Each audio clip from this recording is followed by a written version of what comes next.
trovati telespettatori di 7 Gold, canale 15 del digitale terrestre. Ben trovati con Penalty, che parla solo di calcio dilettantistico. Domenica prossima ultima giornata di campionato in Serie D, mentre domenica prossima ci saranno delle partite importantissime perché ci saranno le finali playoff del campionato di eccellenza e del campionato di promozione. Ospite della nostra puntata il direttore sportivo di una società che giocherà una finale playoff, ovvero il Catania San Pio X, Anthony Vella. Ciao Anthony, ben trovato. Buongiorno a tutti, ciao Ettore. Allora Anthony, un'altra ennesima finale, hai un curriculum anche spesso e volentieri vincente. Sì, diciamo a volte per fortuna, a volte per merito, comunque sì, ci giochiamo una finale, ho avuto tante squadre importanti in passato, questa è una squadra giovane, importante ma giovane. Era un progetto che già dall'inizio prevedeva quantomeno l'ingresso nei playoff, oppure tutto quello che veniva andava bene, valorizzando soprattutto i giovani? No, volevamo entrare nei playoff, sì, il nostro obiettivo era i playoff, all'inizio non era una squadra molto giovane, poi a dicembre abbiamo fatto questa scelta e abbiamo preso solo classe 2003-2004. Tra l'altro con una base così giovane avete costruito probabilmente un progetto per i prossimi anni. Sì, anche per i prossimi anni la società vuole puntare molto sui giovani, dipende dal campionato che si fa ovviamente, in eccellenza ci vuole gente anche di categoria, però questi giovani sono importanti perché ripeto abbiamo preso Sciuto alla Primavera Catania, Indaco Paternò, Litteri Primavera Messina, abbiamo preso la Spina che l'anno scorso ha vinto i playoff di promozione con Leon Fortese, quindi tutti i ragazzi importanti, più Spampinato ovviamente veniva dalla Leonzio, è un 98, è giovane però è uno che già negli anni ha vinto e ha fatto campionati importanti. E poi in porta c'è Romano che è insomma un nome capitano, storico del calcio dilettantistico siciliano. Il capitano, sì. Grande garanzia. Grande garanzia come Massimo Nobile, grande garanzia. Certo. Domenica prossima c'è questo big match contro l'Atletico Catania 94, sarà una partita importantissima, chi vince va in eccellenza. Siete pronti per l'eccellenza? Sì, certo, il Presidente ha fatto 10 anni di eccellenza anche ad alti livelli, è vero. Il Presidente Doccola è sempre pronto, è la sua categoria diciamo. La partita sarà difficile, ripeto, Davide contro Golia, loro sono una squadra costruita per stravincere il campionato, poi il girone era difficile. Assolutamente. E il Motta ha meritato tantissimo, infatti è in finale di Coppa Italia. Ma loro hanno una rosa abbastanza lunga, un mister che ogni anno come noi è lì, e io dico che non è un caso che ogni anno sei lì a giocartela per vincere, poi nel calcio si sa, puoi vincere, puoi perdere, ma se sei lì un motivo c'è. La vostra incoscienza però giovanile vi può portare a giocarvi una grande partita, però questo dovete giustamente prenderlo in considerazione. Sì, ovvio, noi gli daremo tutto sul campo, 90, 100 minuti, 120 minuti, quelli che siano. Io l'ho detto in tempi non sospetti, saremo una mina vacante di questi playoff e così è stato. Vedremo come andrà a finire, adesso invece parliamo subito del campionato di Serie D.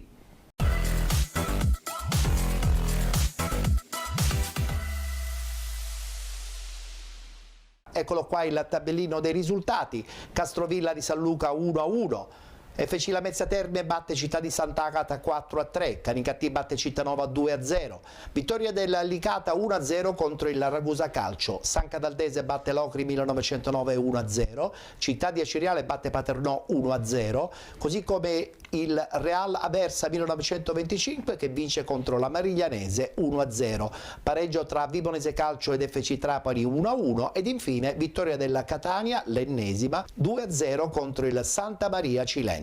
Un Catania che allunga sempre di più in classifica, ormai punta diritto al nuovo record dei punti in Serie D. Attualmente la squadra di Ferraro è al primo posto con 88 punti, 57 Locri 1909, 51 per FC Trapani, FC Lamezia Terme e Città di Sant'Agata, con 49 Licata Calcio e San Cataldese, con 47 Vibonese Calcio, 44 punti per il Canicattì, 42 Santa Maria Cilento, 40 Città di Aciriale insieme al Castrovillari, 37 per San Luca e Paternò, 34 Ragusa Calcio e Real Aversa 1925, con 27 il Cittanova, chiude la classifica la Mariglianese con 24.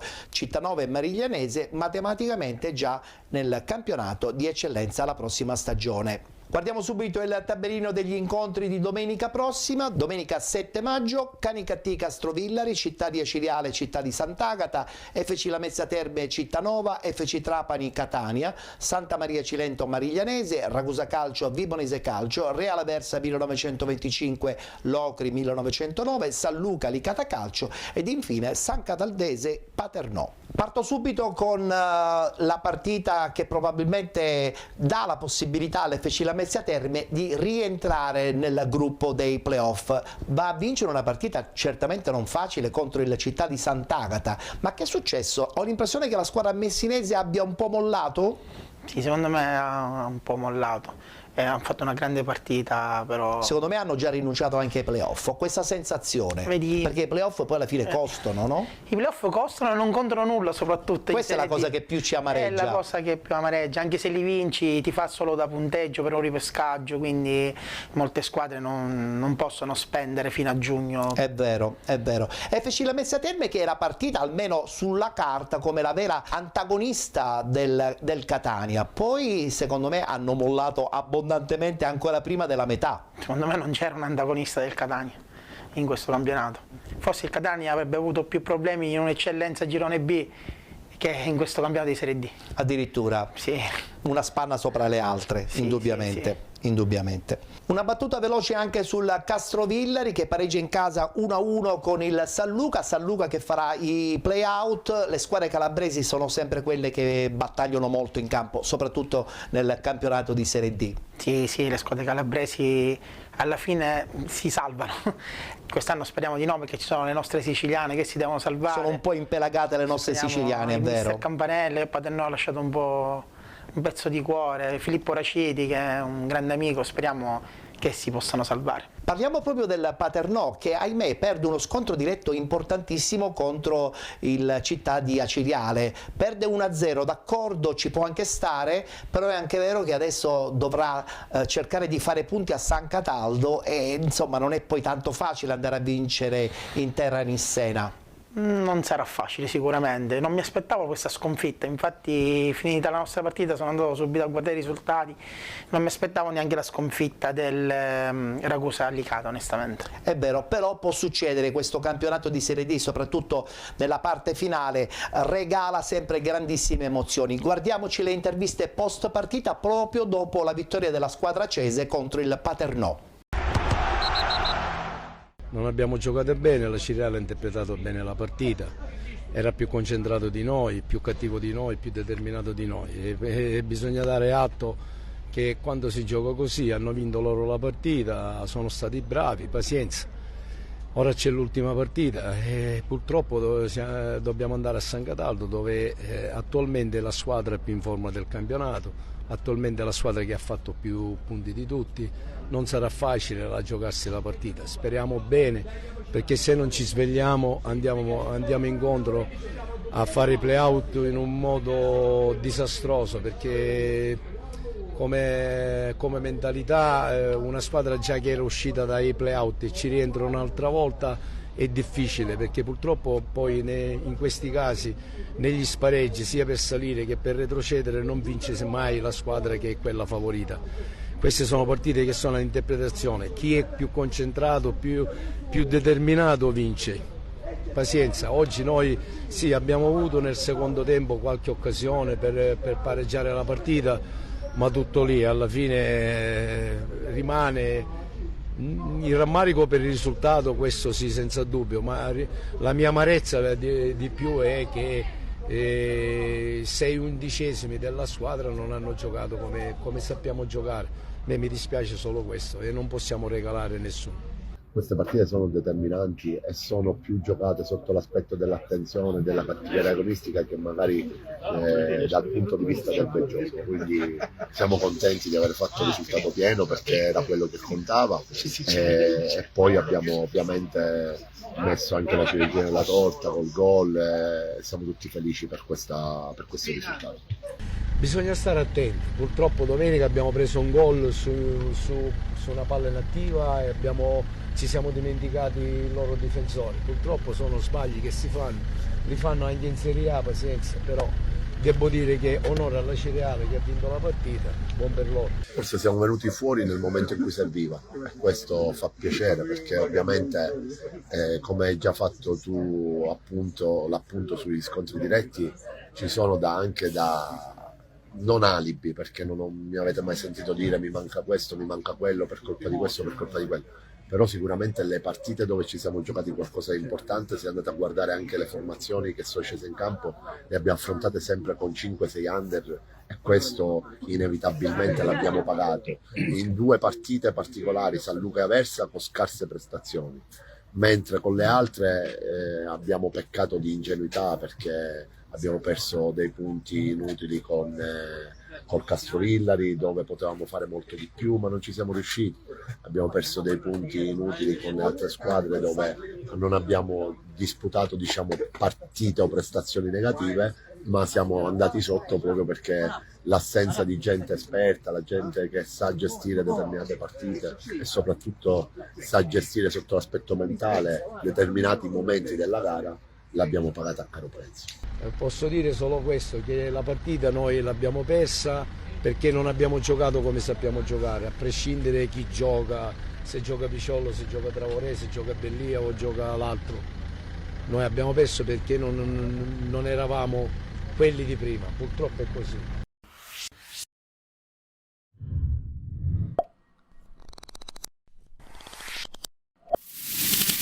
Scontro importantissimo dunque a San Cataldo, dove il Paternò di Campanella cercherà di racimolare più punti possibili e attendere anche i risultati degli altri campi. Mentre invece purtroppo è andata male alla Ragusa, che perde a Licata.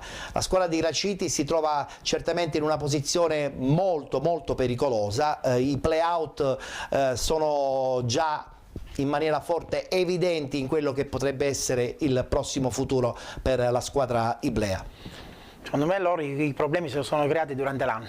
Nel senso? Nel senso, non puoi mandare un allenatore che ha fatto 23 punti, magari loro vedendo questi 23 punti si aspettavano un campionato di vertice, ma non è così, la squadra è a salvarsi e quindi io non l'avrei mai cambiato un allenatore che fa 23 punti. Infatti il cambio... scelte societarie un po' avventate. Un po' avventate, secondo me un po' avventate. Non per il mister Settinieri, attenzione, no, assolutamente, bravissimo Alessandro, però la squadra già era 2 anni che era con Filippo, sì, erano affiatati, lo spogliatoio era con il mister, io questo passo non l'avrei mai fatto. Domenica giocano in casa contro la Vibonese. Sulla carta 3 punti che possono servire forse per cercare anche un buon piazzamento nella griglia play-out. Sì, certo. È partita abbordabile secondo te? Lì contano le motivazioni. In questo caso la Vibonese non ne ha, Ragusa ne ha molte, come Paternò va a San Cataldo, ma San Cataldese non ha tutte queste motivazioni. Quindi spero in queste 2 vittorie. Vedremo come andrà a finire. Adesso ci guardiamo gli highlights proprio della vittoria del Licata 1-0 contro il Ragusa Calcio.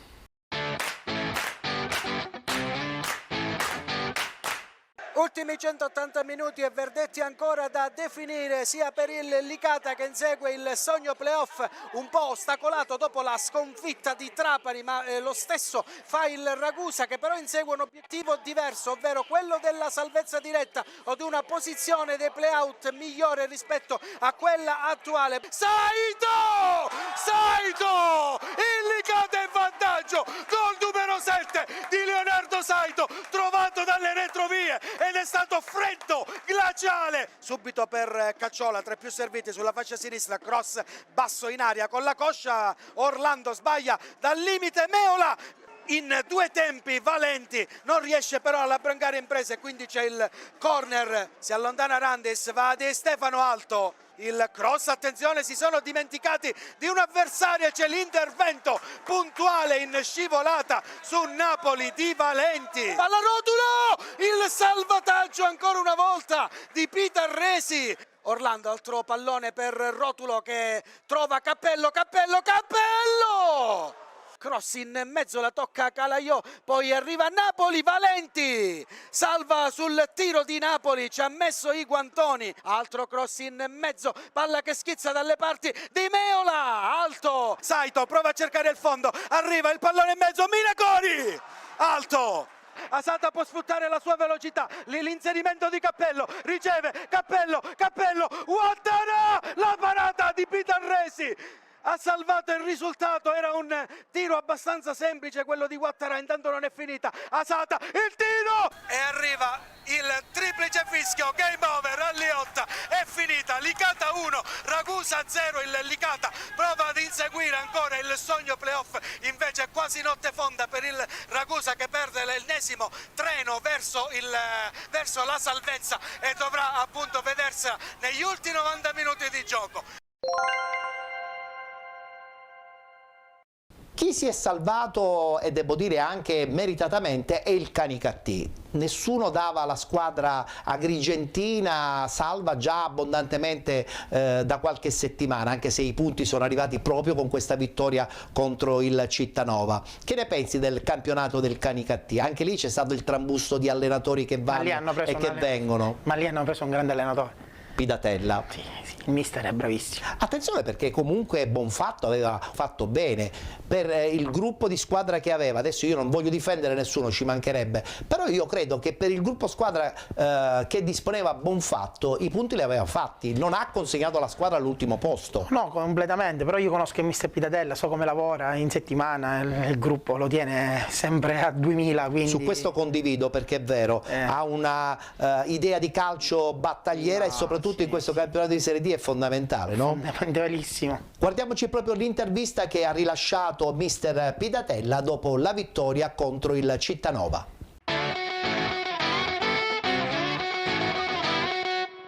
Ma diciamo che abbiamo messo l'accento su questa missione. Non era facile, perché il Cittanovese aveva qualche speranza di raggiungere i play-out, ma al di là di questo ha perso al 95esimo a Castrovilli domenica scorsa, ha vinto a Sant'Agata la partita precedente, ha perso al 95esimo a Catania, quindi è una partita difficile, una squadra che chiudeva il campionato in casa e non voleva fare brutta figura. Di contro noi, la solita prestazione attenta, concentrati, poi abbiamo trovato il gol e si è messa subito in discesa la strada.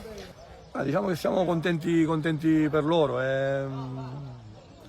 Soprattutto per i nostri attaccanti è importante segnare, ripeto, ma è stata una partita importante, una vittoria che abbiamo fortissimamente voluto, perché poteva diventare una partita disperata alla prossima, quindi ripeto, abbiamo messo un punto esclamativo a questa missione.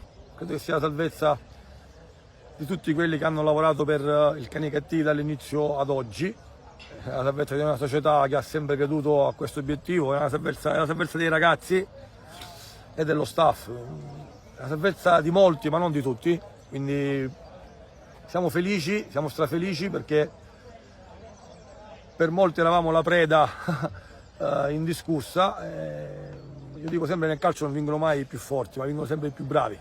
Dico che i ragazzi sono stati bravi per larghi tratti del campionato, quindi a parte il Catania, ripeto, non abbiamo mai perso in casa, si fa per dire, abbiamo sempre lottato ad armi pari con le squadre più importanti. E quando abbiamo perso perché lo meritavamo, quindi sono felice per i ragazzi, perché so che ci tenevano tanto, e sono felice per una società come questa, che devo dire, tra altre cose, ce n'è pochine, gli altri parlano, proclami, qua è una società che sa il fatto suo, può avere un po' di inesperienza, però ha dimostrato tantissimo.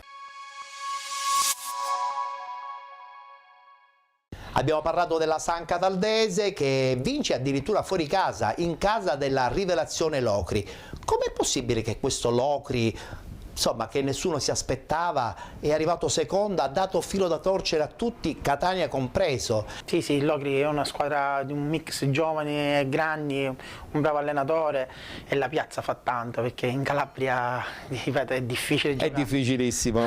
Guardiamoci proprio il servizio riguardante la vittoria fuori casa della San Cataldese proprio contro il Locri 1909.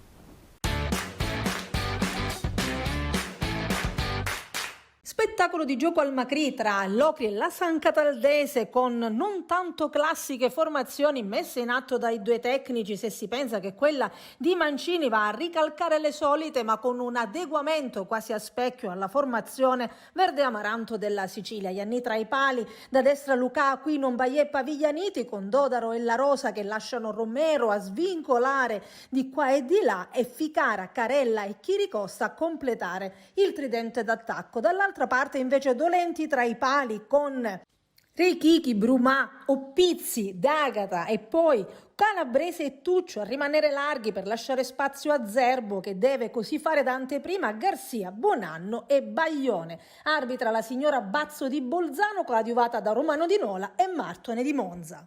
Così, col senno di poi, possiamo dire che è ancora tempo di play-off per la San Cataldese. Lo ha dimostrato con il suo miglior pacchetto punti stagionale, riscrivendo la citazione clamorosa al Cibali con il pari contro il Catania, e infine all'Ocri, disputando una gara manovrata e a tratti temeraria. A correre l'unica esultanza dei 90 Baglione, dopo che incatasciato gli ha servito l'assist per la verticale perfetta fronte porta a stendere inutilmente Ianni. Di fronte un Locri bello a vedersi, fatto di ripartenze e incroci, meno prevedibile del solito perché modificato all'occorrenza, e così sono stati intessuti i fili di una gara decisa da un episodio. Più che un nodo si è trattato di un disegno, al telaio Mancini e Infantino a darsi colpi di cambi e nomi jolly: Brumate e Ficara, Dolenti e La Rosa, Zerbo e Paviglianiti. Al terzo e al 19° minuto Zerbo e Garzia riscaldano la retroguardia dell'Ocri, mentre i padroni di casa incappano in due azioni dubbie che alzano la pressione tra il quinto e il 6° minuto. Al 31° una delle azioni da gioco che hanno caratterizzato il primo tempo, più che altro di marca sicola. Dodaro contrasta regolarmente Bonanno, recupero, ripartenza congiunta con scambio di direzioni, poi chiamato in causa Luca trova il tempo per il cross, ma Ficara non trova invece la porta. Dopo un minuto ancora Ficara, tiro, para Dolenti, Infantino intanto rafforza a sinistra, ma il Locri è pericoloso nuovamente a destra, dove arriva Carella al 33°. La punizione di Tuccio invece al 37° interviene ancora Ianni, al 40° è Ficara a crossare per la testa di La Rosa, e al 43° il recupero più efficace di tutta la partita, quello di Paviglianiti sulla praticamente doppia botta di Bonanno in area di porta, quindi angolato ma pericoloso perché ravvicinato il suo asse con Ianni. La ripresa è firmata Locri al 2° minuto di gioco, angolo, batte Dodaro per la testa di Paviglianiti e palo. Al 5° minuto Carella Romero, tandem perfetto, il primo riparte e si spende in un 1-1 per aspettare la discesa centrale del secondo, il quale su un assist corto se ne va verso la porta. L'atterramento non è casistica attiva per la signora Bazzo. All'11° minuto una punizione per i verde amaranto della Sicilia, para Ianni. Al 13° minuto invece replica il Locri, trasforma Mbaye in scivolata, manca la sponda del vantaggio. Gol mancato, gol subito, ma c'è ancora dell'altro nell'intermezzo, perché al 18° la trasformazione è affidata ai piedi di La Rosa, interviene sicuro Dolenti, ma è sempre La Rosa 2 minuti più tardi su azione a provare a beffare le retrovie affollate della San Cataldese, si fa trovare ancora pronto il numero 1 della formazione, Sicula. E al 26° incatasciato ringrazia per la fiducia, si fa autorevole in fascia, indirizza il suggerimento in zona dischetto e Baglione vi si fionda e lo insacca sicuro. Le spizzate finali dei padroni di casa garantiscono spettacolo e attesa sino al triplice fischio finale, ma all'Ocri resta il 2° posto e la San Cataldese mette un soldo di speranza nel salvadanaio dei play-off. E chiudiamo il tabellino riguardante questo girone I del campionato di Serie D con il Catania. Nel frattempo sono già partite le immagini di questa festa. Non voglio fare nessuna polemica, però mi sembra un tantino esagerato l'atteggiamento promozionale di questa vittoria.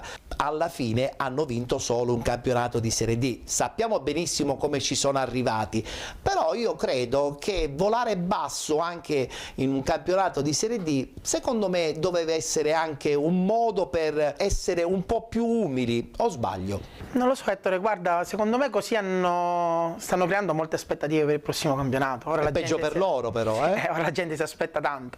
Perché è chiaro che vincere un campionato di Serie D, indubbiamente come l'hanno fatto loro, è difficile. Sì, l'hanno stravinto, però ripeto, non c'era un antagonista secondo me. Una passerella che ci può anche stare, però forse in maniera molto più austera. Catania è una piazza che si abbatte facilmente e si prende entusiasmo facilmente. Adesso sono carichi e quindi hanno veramente voglia di fare sì che la prossima stagione non si può sbagliare. Secondo me non la sbaglieranno, però il campionato di Serie C non è il campionato di Serie D, ci sono trasferte più difficili, ci sono campi e piazze più importanti di quelli di quest'anno, ma hanno una struttura molto solida. Tra l'altro, per quanto riguarda la struttura, sottolineiamo che questo Cibali non sarà pronto per la pool scudetto, quindi si rischia di giocare fuori casa. Come vedi questa situazione? Sì, no, sicuramente non giocheranno fuori casa, ma vedi, la pool scudetto è una cosa che come i playoff di Serie D. Come hai visto la decisione da parte del Comune di Catania di assegnare la struttura di Inesima al Catania Calcio, penalizzando le migliaia di società che, come tu ben sai, non dispongono di strutture per giocare? Questa è stata una cosa, secondo me, sbagliatissima quest'anno. Attenzione, il Catania è la prima squadra, però almeno dovevano lasciare uno spazio per il sabato e la domenica per noi, per l'Atletico, almeno per queste due squadre che sono la seconda e la terza squadra della città. Anche perché quel campo, sappiamo benissimo che storia ha, un campo polverosissimo dove veramente tantissime società hanno costruito il loro percorso.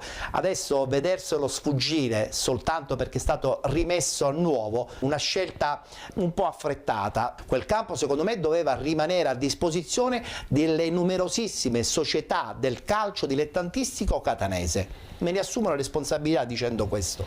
Sì, secondo me il Catania deve trovarsi una propria casa come Oratorio del Grifo, anche perché fino a quando le cose vanno bene, ok, ti alleni a Inesima e tutto va bene, ma quando le cose vanno bene, male, allenarti proprio in città con una piazza come Catania non è facile. È vero. Adesso vedremo cosa succederà la prossima stagione, perché il campo di Inesima sarà adibito principalmente al settore giovanile del Catania, che, vi ripeto, non voglio fare nessuna polemica, avrà a disposizione comunque una struttura per il settore giovanile in città, e lì sì che è comodo. Sì, certo, noi ci aspettavamo questo, che il settore giovanile giocava la domenica mattina, giocava... E voi potevate utilizzarlo almeno dalle 18:30 alle 20, noi e l'Atletico con alternanza, e poi giocare noi sabato e l'Atletico la domenica. Perché poi voi avete anche il problema del campo degli allenamenti, se non sbaglio. Noi siamo sballottati, ci alleniamo 2 volte al Paratoro e 2 volte ci alleniamo a San Gregorio. Abbiamo scelto San Gregorio perché il campo di Zia-Lisa è impraticabile. Impraticabile, è vero. Tra l'altro hanno fatto una finale playoff domenica, ma in un campo veramente di patate. Un campo di patate senza pubblico non è una bella cosa. Vi ripeto, non voglio assolutamente far polemica con il Catania, faccio solo una riflessione e mi auguro che chi ci sta ascoltando faccia le sue riflessioni. Adesso ci fermiamo, c'è una pausa pubblicitaria, tra poco rientreremo in studio perché parleremo del campionato di eccellenza con le finali playoff che si giocheranno domenica, e soprattutto ritorneremo a parlare di promozione, perché anche domenica prossima ci sarà il momento clou di una stagione per 4 società proprio del campionato di promozione. A tra poco.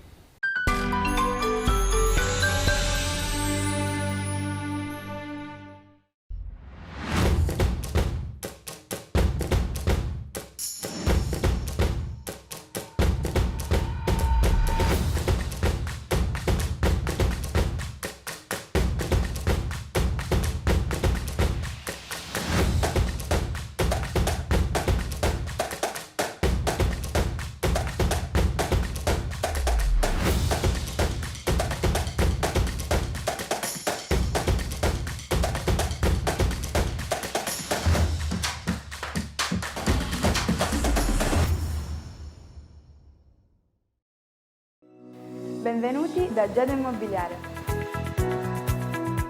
La professionalità come punto di partenza, la qualità dei servizi come riferimento essenziale. Tutto questo è Giada Immobiliare di Giuseppe D'Antone. Servizi di compra-vendita ed affitti, supporto per concessioni mutui e consulenza finanziaria. Ed inoltre assistenza partecipazione ad aste giudiziarie e consulenza tecnico-legale. Giada Immobiliare, via Etnea 734, Catania. Info 095 6174 981 oppure 095 6174 973. Visita il sito con le nostre proposte www.giadaimmobiliare.it. Giada Immobiliare, insieme a te per comprare e vendere.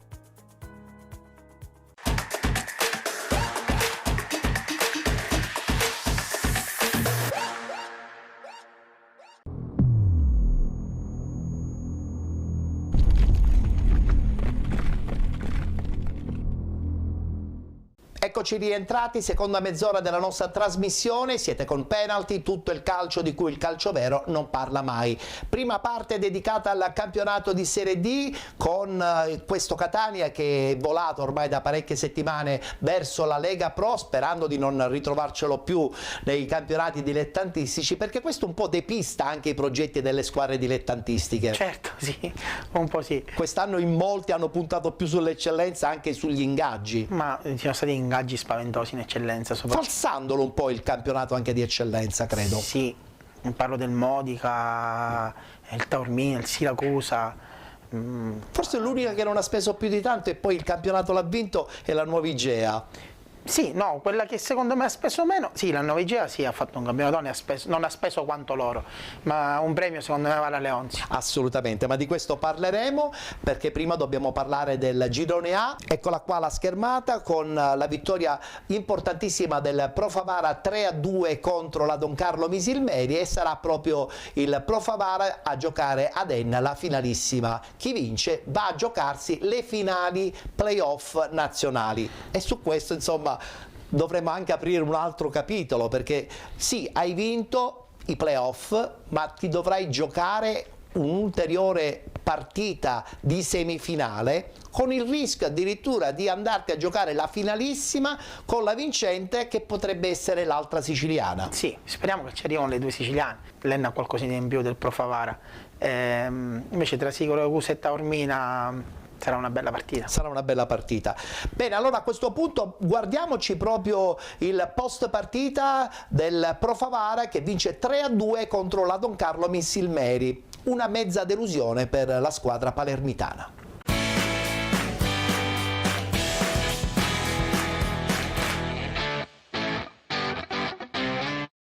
È stata la partita che tutti si aspettavano, è stata una bella partita, giocata bene da entrambe le squadre.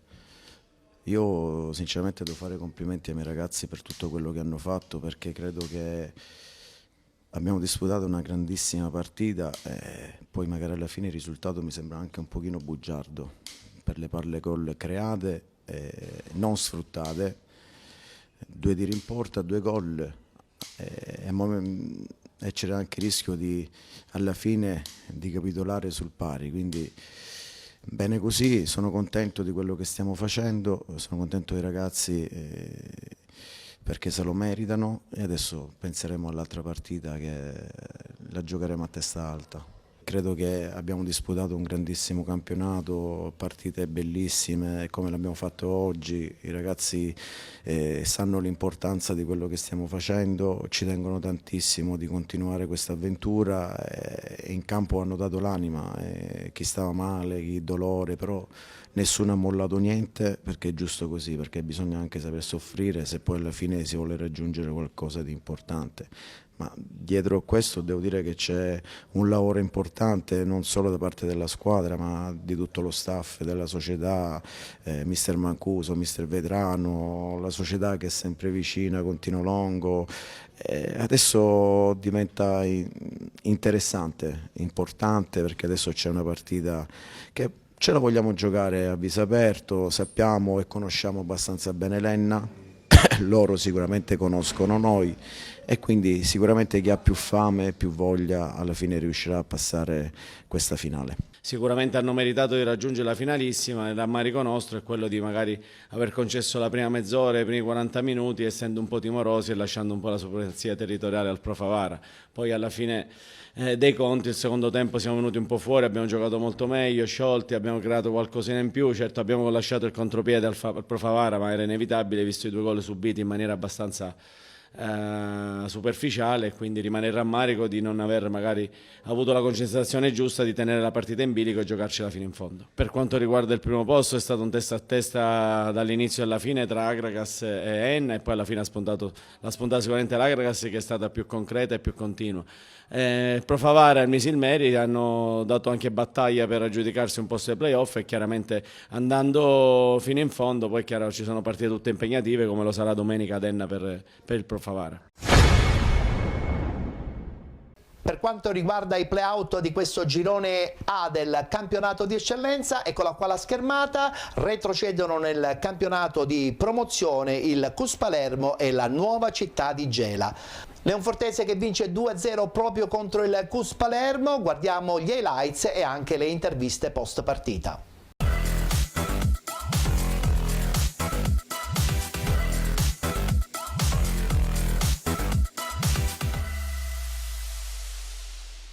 Per trasformare i rimpianti in brutti ricordi di una stagione positiva, questa è una tappa obbligatoria. Per rimanere in eccellenza bisogna superare l'esame di maturità chiamato playout dal nuovo stadio comunale di Leonforte. È l'ultima chance di rimanere nel massimo campionato regionale per Leonfortese e Cus Palermo. Con un po' di libertà Finocchiaro può prendere campo, serve invece Caputa, non crossa, finta, adesso va al tiro, cross! Giovanni Caputa nelle partite decisive c'è sempre e solo il suo nome. 1-0 Leonfortese. Forse era un cross, ha girato bene, fin troppo bene Di Salvo, era fuori posizione, non è riuscito a rientrare in porta, passa in vantaggio la Leonfortese all'11° col timbro sempre e solo di Giovanni Caputa. Attenzione alla palla che diventa buona per Fofana, Callejo, parata importantissima sul primo palo di Pasqua di Perna Puleo, ma continuiamo dopo perché la palla ce l'ha il Cus. Attenzione ad Alioto, sviluppa bene il Cus, calcia Alioto, palla che termina al lato, ha rischiato e non poco la Leonfortese. Piuca in avanti a cercare Caputa, esce Di Salvo, non benissimo, attenzione perché Meta può calciare, Meta! Quasi da centrocampo, Elton Meta e Caputa la decidono, 2-0 per la Leonfortese al 10° del secondo tempo. Uscita scriteriata di Salvo, non è riuscita a spazzare via, rilancio corto, allora Meta la mette dentro. È probabile che l'esultanza di Elton Meta sia dedicata alla moglie. Va in porta Mustacciolo, sfugge a Callejo, rimane in campo, va ancora in porta Callejo in due tempi. Cross buono per Fofana che colpisce e poi il palo a salvare la Leonfortese. Tanti spostamenti, tanti giocatori, tutti con lo stesso obiettivo, la stessa voglia, salvarsi. E ci sono riusciti, la Leonfortese rimane in eccellenza, dopo 6 stagioni invece torna in promozione il Cus Palermo, obiettivo raggiunto, l'anno prossimo l'eccellenza sarà ancora a Leonforte.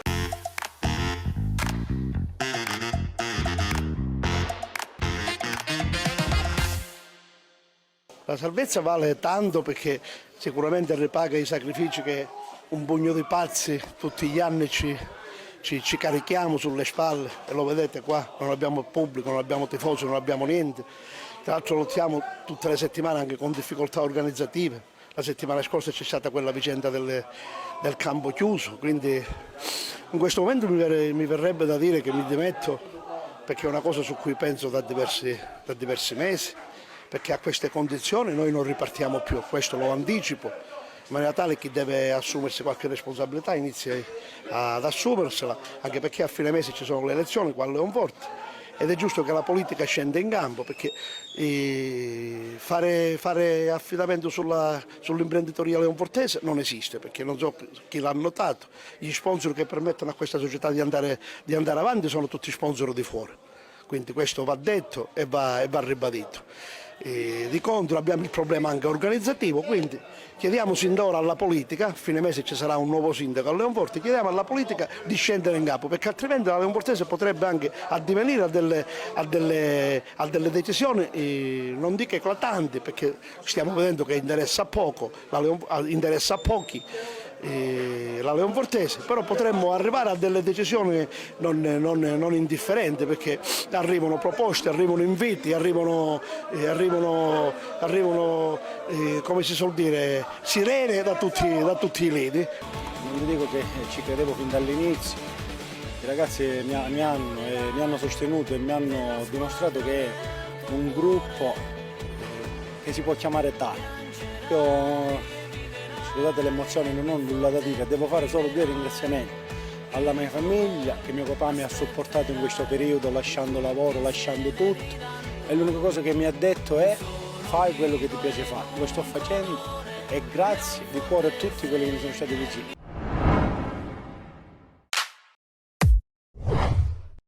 Cus Palermo e Nuova Città di Gela la prossima stagione nel campionato di promozione. A dimostrazione che anche il prossimo anno il campionato di promozione non scherza, 2 società blasonate che penso cercheranno di ritornare di nuovo in eccellenza. Sì, penso anche queste 2 nel girone D andranno, sì, saranno 2 squadre importanti. Voi sperate di andare via da questo campionato, no? Questo è il vostro obiettivo? Speriamo. Guardiamoci adesso subito la schermata per quanto riguarda i playoff del girone B. Beh, il risultato lo conoscete tutti, il Città di Taormina che vince una battaglia contro la Leonzio 1909, il risultato finale è di 3-2 per la squadra di Coppa. Una partita veramente al cardiopalma, una partita che sino al 90° vedeva la Leonzio praticamente vincere sul campo, poi il calcio è veramente strano, pareggio e poi soccombere addirittura con un terzo gol, qualche espulsione di troppo nervosismo secondo me. Sì, troppo nervosismo, ma io voglio sottolineare che questa Leonzio vinceva 2-1 in 10 uomini. È vero, è vero.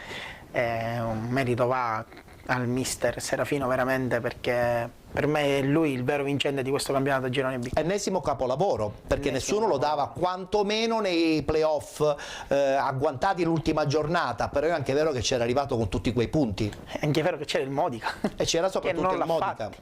Sì. Chi è la delusione di questo girone B del campionato di eccellenza? Proprio il Modica? Il Modica. Per il budget speso. Ma a dicembre hanno preso giocatori troppo importanti, Pozzebon, hanno Rigoli in panchina. Tra l'altro quando spendi tanti soldi e non arrivano i risultati è un fallimento totale. Sì, diciamo è stato un fallimento, però sono stati anche sfortunati con gli infortuni. Parlo di Peppe Viglianisi che già la terza si era rotto, un giocatore troppo importante per loro. Quando le annate sono così. Però è anche vero che non puoi puntare soltanto su 1/2 giocatori, devi avere il gruppo, devi avere quello zoccolo duro di 6, 7, 8 elementi che veramente ti fanno la differenza. Ecco, sicuramente sarà mancato il gruppo lì. Probabilmente. Guardiamoci a questo punto la vittoria proprio del Città di Taormina 3-2 contro la Leonzio 1909.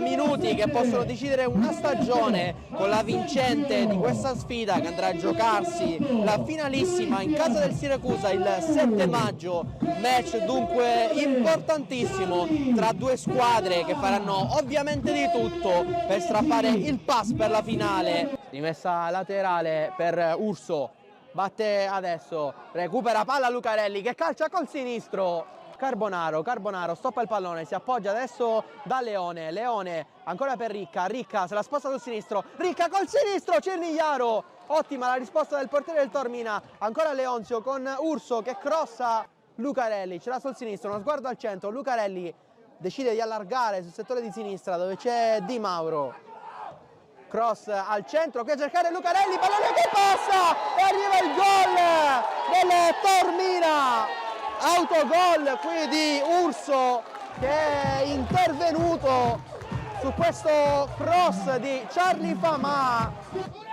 Va Urso col destro, pallone che passa e arriva il gol della Leonzio. Ristabilita la parità Carbonaro è arrivato prima di tutti e ha fatto 1-1. Batte subito qui il Taormina con Lucarelli che ci prova. Pallone che passa, Carbonaro ce l'ha sul destro, allarga sulla sinistra dove c'è Scabellato, col sinistro Scabellato. Pallone che si perde sul fondo. Lo scambio qui con Di Mauro, splendido il tocco di Famà, Di Mauro, tocco nettissimo di mano di Lamesa che era già ammonito, doppio giallo e cartellino rosso. Cartellino rosso per Lamesa, Leonzo in 10, minuto 45. Pronto Ferraù, aspetta un momento da parte dei compagni, Ferraù, pallone che passa! Di testa arriva prima di tutti Lucarelli, ancora Lucarelli. Con il sinistro cerca Ferraù, Ferraù, pallone morbido in mezzo all'area di rigore, pallone che passa alle mura! Pallone ancora qui in possesso del Taormina, Asensio, una palla così per Di Mauro, Di Mauro calcia col destro! Botta potente e precisa di Di Mauro, Charlie Famà, sembra essere motivato ad andare lui al tiro, parte Famà col destro! Serafino respinge. Andrà proprio il numero 3 della Leonzio, va adesso ad uscire, pallone che passa ed entra San Giorgio. Arriva il gol della Leonzio con il numero 8 San Giorgio. Fragapane, cercato Le Mura, Ferraù col sinistro, apre sul settore di destra, Eceverria, tocco netto, calcio di rigore! Calcio di rigore per il Taormina, cross di Eceverria e fallo netto di mano e quindi calcio di rigore. All'occasione per pareggiarla il Taormina quando siamo giunti al 44esimo minuto. Parte Charlie Famà e arriva il pareggio. Charlie Famà da calcio di rigore riesce a ristabilire la parità. Taormina 2, Leonzio 2. Lucarelli prova a staccare di testa, arriva prima di tutti Torratore. Pallone che passa, contrasto falloso, calcio di punizione e cartellino rosso. Cartellino rosso, perde completamente la testa la Leonzio e cartellino rosso per De Manuele. Dunque altri 30 minuti di gioco per decretare la finalista che andrà a giocarsi appunto la finalissima a Siracusa contro il Siracusa il 7 maggio. Ferraù si fa vedere Orecchio, ancora Orecchio, scappa via sulla corsia di sinistra, riesce a sfondare Orecchio, pallone per Lucarelli, cicca il pallone, Famà, poi ancora col sinistro! Ci ha provato Santino Biondo, ancora Eceverria, adesso Maxi Gagliardo, attacca centralmente, Maxi Gagliardo, cercato Lucarelli, Lucarelli si gira, col sinistro! Pallone che esce sul fondo, Le Mura. Lo scambio qui con Maxi Gagliardo, ancora Le Mura, attacca sulla corsia di destra, Le Mura prova a entrare nell'area di rigore, la mette in mezzo, Famà, pallone che passa, Ferraù e poi l'intervento straordinario di Serafino. Orecchio batte adesso, Lucarelli di testa, Charlie Famà, c'è spazio, Famà lancia qui sul settore di destra, Santino Biondo che entra in aria, Biondo punta, Serafino Biondo, il Taormina si porta in vantaggio 3-2, Santino Biondo decide probabilmente questa semifinale e mette in ghiaccio una qualificazione che in questo momento consente al Taormina di accedere alla finale playoff del campionato di eccellenza del girone B. Ma finisce qui, il Taormina accede alla finalissima dei playoff e affronterà il 7 maggio il Siracusa. Riesce a battere la Leonzio 3-2.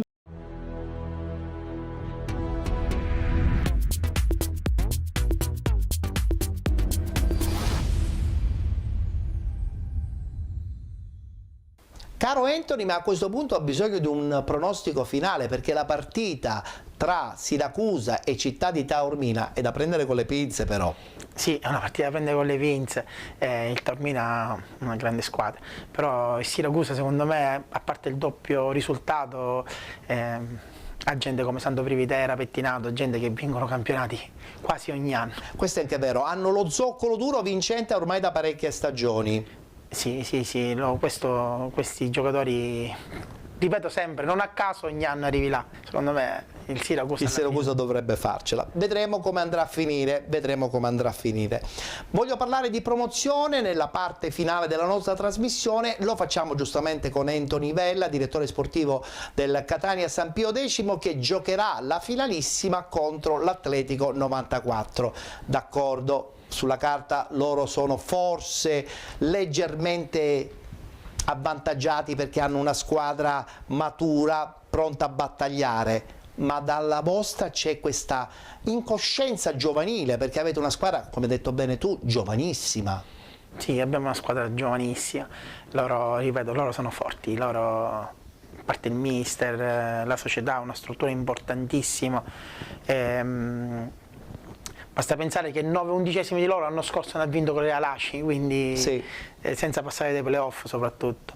Ce la giochiamo, daremo tutto fino alla fine, poi partita singola può succedere di tutto. Come preparerete questa settimana, questa partita fondamentale della stagione? In maniera tranquilla, come abbiamo preparato tutte le altre, usciamo domani sera, andiamo a mangiare insieme, ci alleniamo tranquillamente, i ragazzi sanno che non devono avere nessun tipo di pressione, completamente. Noi siamo là, ce la Quindi giochiamo. Qualsiasi risultato arriverà va bene lo stesso.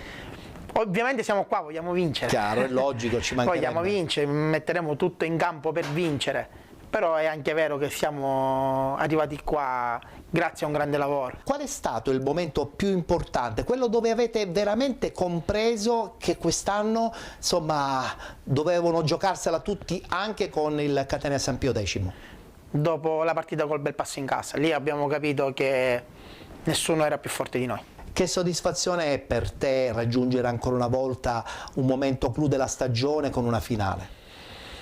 È sempre emozionante, molti dicono vabbè ma ne hai fatti 10, ne hai fatti 8, ne hai fatti 6, ne hai fatti 20, però arrivarci con questa tipologia di squadra onestamente non mi era mai capitato. È la più grande soddisfazione quando sì, ci arrivi con una squadra che giustamente sulla carta è inferiore a tante altre. Sì, perché ci sono arrivato in passato, ma ci sono arrivato per esempio con Sinatra e Carbonara all'attacco e quindi era molto più facile. Assolutamente no? Sì. Adesso invece ho uno sconosciuto che ha giocato in terza categoria fino a dicembre. Però lo hai scoperto e questo anche è un grande momento per quanto riguarda la tua carriera proprio da talent scout. Sì, io lo sai, e poi i giovani, io sono molto fissato con i giovani. È giusto che sia così, condivido questa tua scelta tecnica, soprattutto quando devi formare le squadre.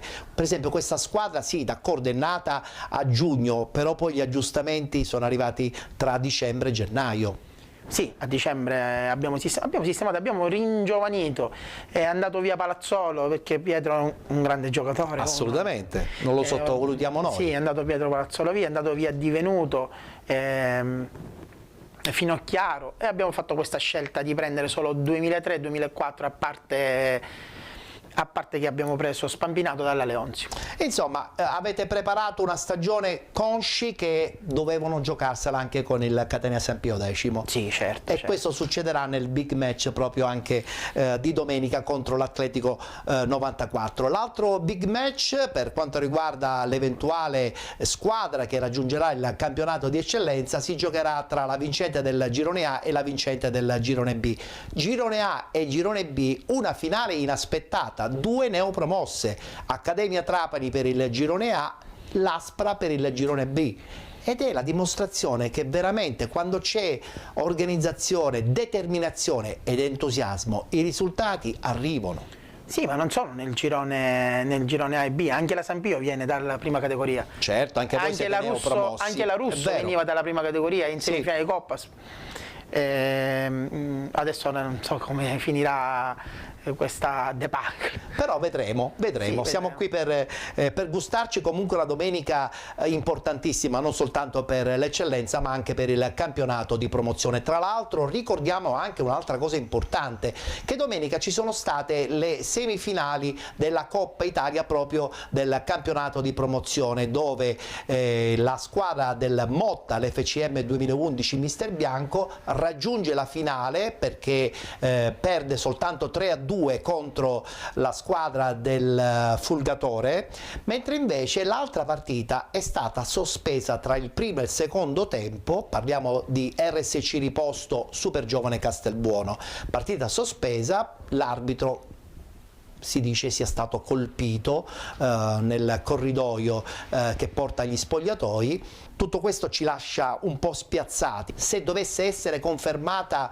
la vittoria a tavolino per la Super Giovane Castelbuono, sarà proprio la squadra palermitana a giocare già direttamente in eccellenza la prossima stagione, perché l'FCM 2011 Mister Bianco, essendo già vincitore del proprio girone, era già stato ammesso nel campionato di eccellenza. Secondo te come andrà a finire? Guarda, intanto prima di darti un giudizio su questa partita volevo, se tu mi permetti, fare i complimenti al Motta. Al Motta di Santomurè, Mister Di Mauro, di Salvo Testa, che sono partiti non in silenzio e in molti davano il Vittoria, il Gela, l'Atletico come... E invece loro hanno dimostrato sul campo di essere stata la migliore squadra del girone D, perché è arrivata anche in finale di Coppa e con molta probabilità la vincerà. Addirittura, anche perché se dovesse essere la Super Giovane Castelbuono ha già il biglietto dell'eccellenza in tasca, quindi più di tanto non si dispererà. Invece per quanto riguarda la partita dell'RSC Russo, io spero, ci sono molti amici, a parte giocatori, anche dirigenza, io non credo che ci sia stata un'aggressione, magari l'arbitro ha avuto paura di qualche minaccia, tra virgolette. Succede in tutti i campi di calcio, magari non se l'è risentita di ripartire. Io spero che invece ripartiranno dal primo minuto del secondo tempo e se la giocheranno sul campo. Anche perché è giusto che chi vince sul campo si vada a giocare la finale, dico bene, no? Sì, certo, chi vince sul campo. Poi non lo so, l'arbitro magari scriverà la sua, sarà importante il suo referto. Sì, il suo referto sarà importantissimo. E questo lo potremmo conoscere soltanto giovedì. Abbiamo concluso il nostro spazio, adesso parola al nostro faccia a faccia. Questa settimana ospitiamo il presidente della Nuova Igea, Stefano Barresi. Noi invece salutiamo il nostro ospite di questa puntata, ovvero il direttore sportivo del Catania San Pio X, Ente Onivella. In bocca al lupo, incrociamo le dita per la partita di domenica contro l'Atletico Catania. Grazie per essere stato con noi, Anthony. Grazie a voi, crepi il lupo. Allora, come ho detto poc'anzi, adesso vi lasciamo proprio con questo faccia a faccia con colui che è stato l'elemento più importante della vittoria della Nuova Igea nel campionato di eccellenza di questa stagione. Grazie per essere stati con noi, ci vedremo come al solito la settimana prossima, puntuali il mercoledì alle 13 sul canale 15 del digitale terrestre di 7 Gold.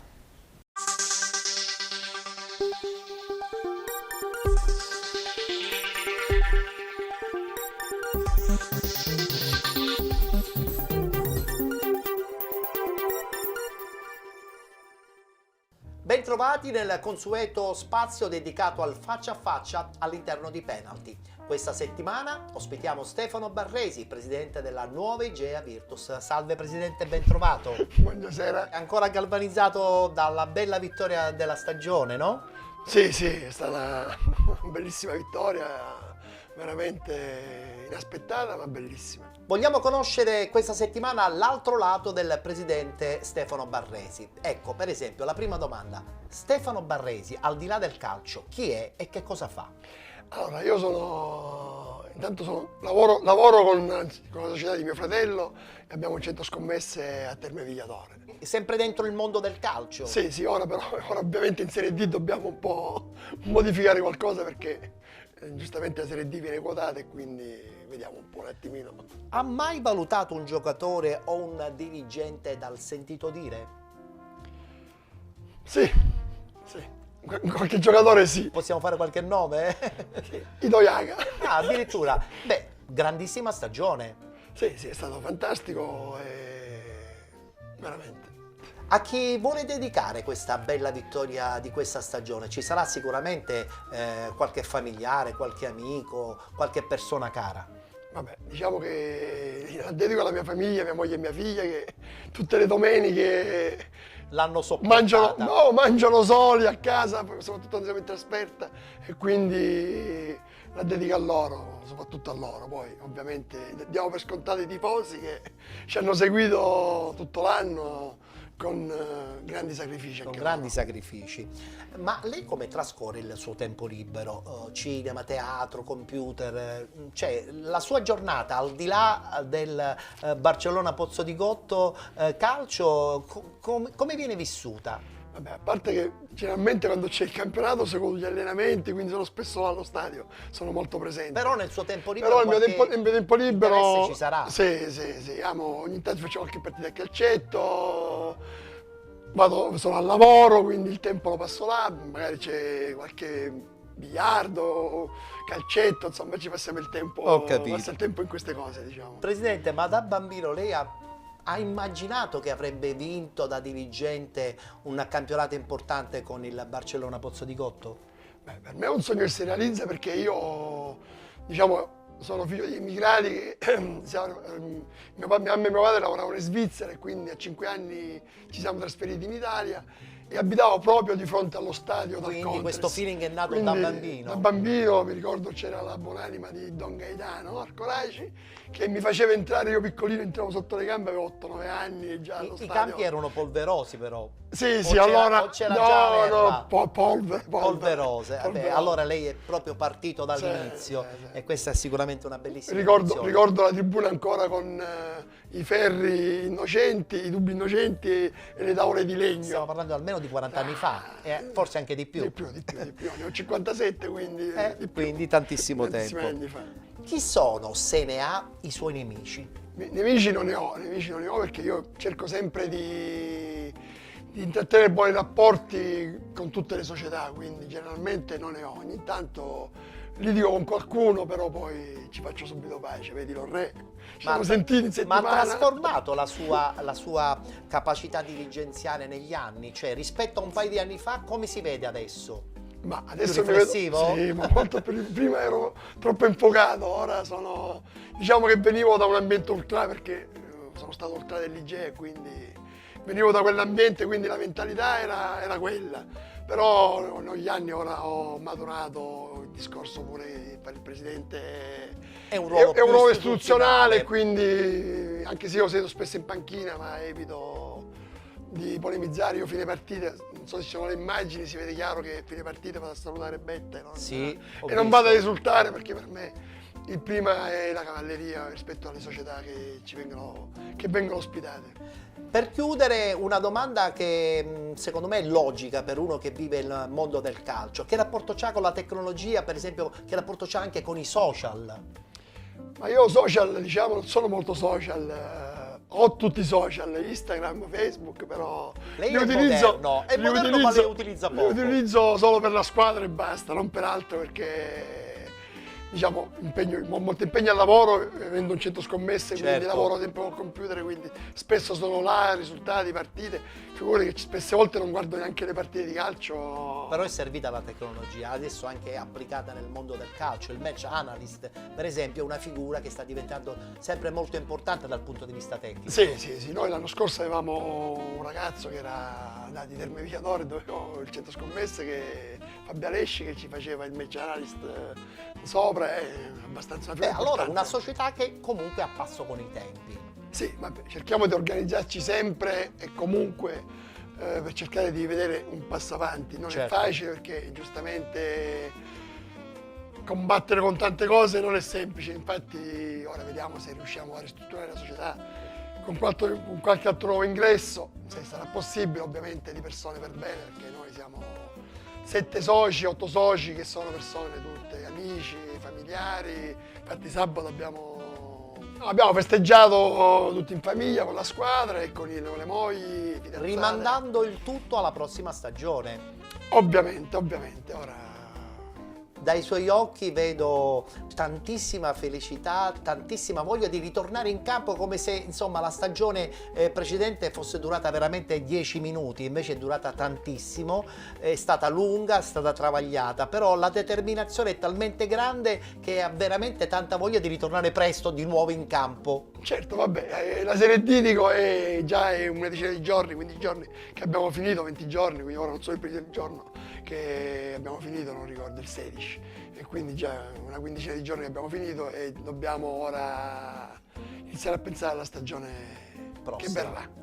Allora, con questa bella determinazione del Presidente Barresi noi concludiamo questo faccia a faccia. Presidente, grazie, in bocca al lupo, buona estate, perché si deve anche riposare e poi ripartire proprio per la nuova avventura della Serie D.